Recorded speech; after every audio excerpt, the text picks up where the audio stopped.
Brad, I wanted to ask you about one of the things that our community is catching up on is the policing policies and just the crime stuff that they did and I've been seeing departments post on social media about the crime statistics skyrocketing in our state because of these policies.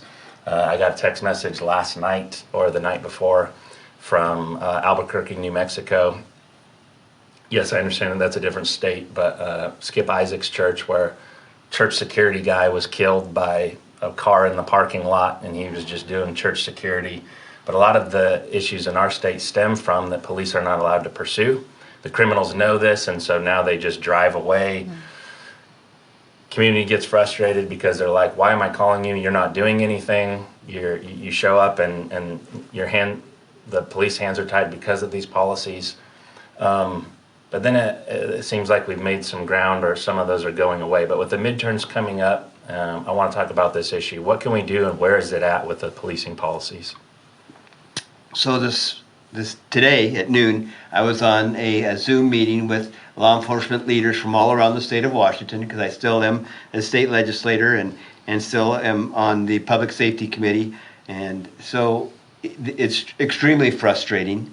And we talked about do you know how many state patrolmen have been shot in the line of duty in just the last few days? Yes. And the other day, 3 of them all in one day, if I remember correctly. Washington State patrolman shot in the line of duty. At the same time, one is in Harbor View now, recovering from being shot in the face and have facial reconstruction. So it's very frustrating to us.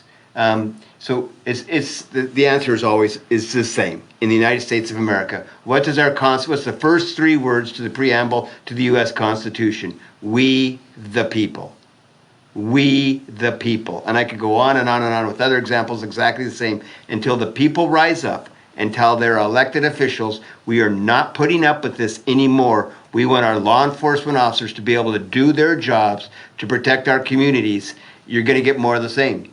And so that's what you need to do. I contacted the CEO for the Downtown Seattle Association, and I talked to him, and he said, Brad, in this last year, we've lost permanently, closed the doors, 189 businesses in downtown Seattle. And I said, what's the solution?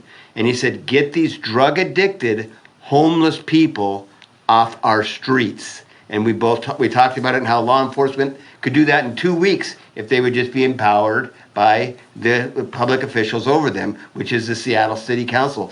Then I called the chief of police of Seattle and said, we are ready and willing to do our jobs as soon as the elected officials allow us to do so. So you, the people, who are the people of this state, who elect your officials to represent you, you must rise up. You must tell the people that you've elected, either you get this right or we're going to elect somebody else. And because 98% of all elected officials, they think that's their number one job, is to get reelected. That is not. Their job is to serve you, and public safety is paramount. So it's time for you, the citizens, to rise up and to help re-empower law enforcement, because we want to do our job to keep your community safe. I have a lot to say about that, but we'll move on because it could take the rest of the show. Yep.